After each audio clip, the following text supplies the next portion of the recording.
13 weeks ago, ABC 10's Kevin Terpstra embarked on a tour of every brewery in the UP.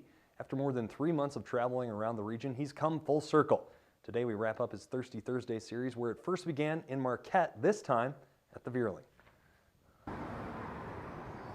The Vierling is one of Marquette's oldest establishments, having opened in the 1860s. It originally operated as a saloon and sample room until 1995, when it joined the first wave of Michigan's beer renaissance and began putting out its own craft beer. Brewer Derek Anderson, known familiarly as Chumley, was head chef at the Vierling before making the transition when the brewery was set up. When we first put it in, I was kind of just training in to do this. We just sold a little less beer then, so it wasn't as full-time as it is now. So I was kind of doing both and getting my foot out of the kitchen and totally into here. So I'm kind of another one of your chef-turned-brewers like a few others in the state. Chumley brews a range of mainstay beers, rotating a few seasonals on occasion, and while some breweries have a constant flow of specialty and seasonal brews, Chumley prefers consistency from one batch to the next.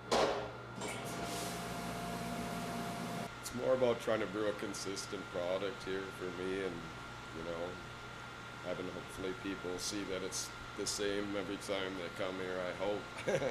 The initial wave of craft beer saw fewer styles, accommodating less refined tastes, but as tastes evolved, so did the brewers and their beer.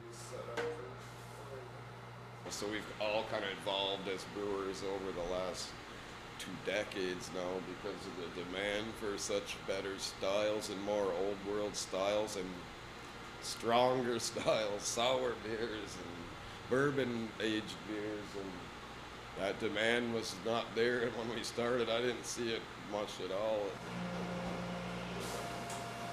In the 90s, craft beer amounted to only 0.5% of all beer sales in America. Today, the market share is roughly 7.5%, with the goal of attaining 20% by 2020. And while the Upper Peninsula only makes up a fraction of Michigan's craft beer scene, Chumley believes the UP could become its own beer mecca.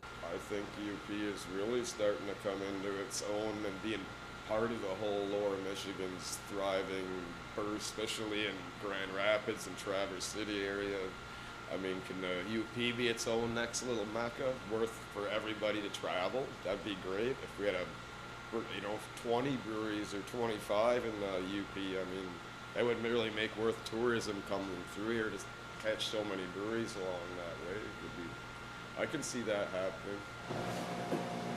In Marquette, Kevin Terpstra, ABC 10 and CW5 News. It was a fun trip. Thanks a lot, Kevin.